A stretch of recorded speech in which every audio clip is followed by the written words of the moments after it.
When David was settled in his palace, he summoned Nathan the prophet. "Look," David said, "I am living in a beautiful cedar palace, but the ark of the Lord's covenant is out there under a tent."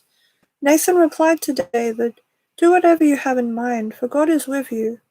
But that same night God said to Nathan, "Go and tell my servant David, this is what the Lord has declared. You are not the one to build a house for me to live in. I have never lived in a house from the day I brought the Israelites out of Egypt until this very day. My home has always been a tent, moving from one place to another in a tabernacle.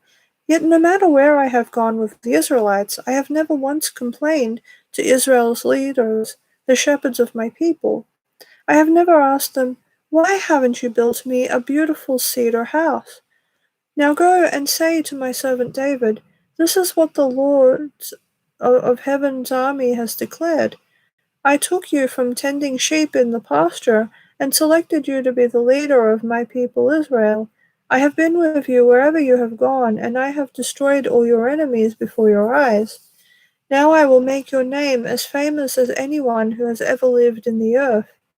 And I will provide a homeland for my people Israel, planting them in a secure place where they will never be disturbed.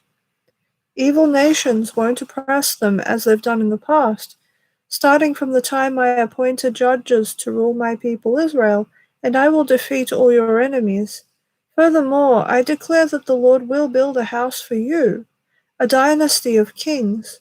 For when you die and join your ancestors, I will raise up one of your descendants, one of your sons, and I will make his kingdom strong. He is the one who will build a house, a temple for me, and I will secure his throne forever. I will be his father, and he will be my son.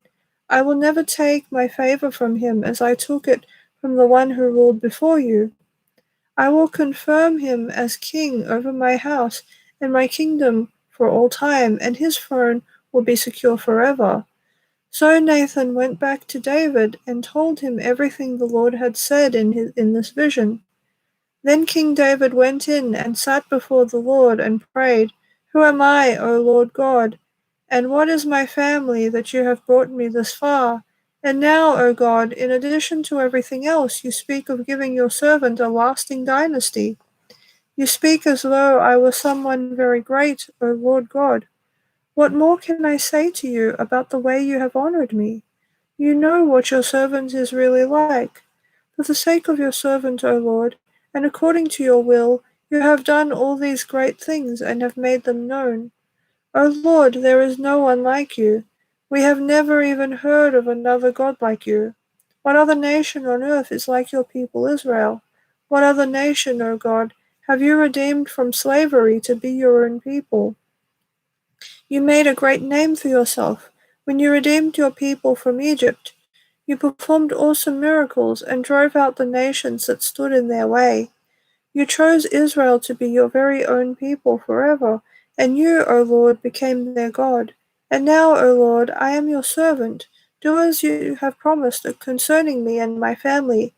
May it be a promise that will last forever, and may your name be established and honored forever, so that everyone will say, 'The Lord of heaven's armies, the God of Israel, is Israel's God,' and may the house of your servant David continue before you forever.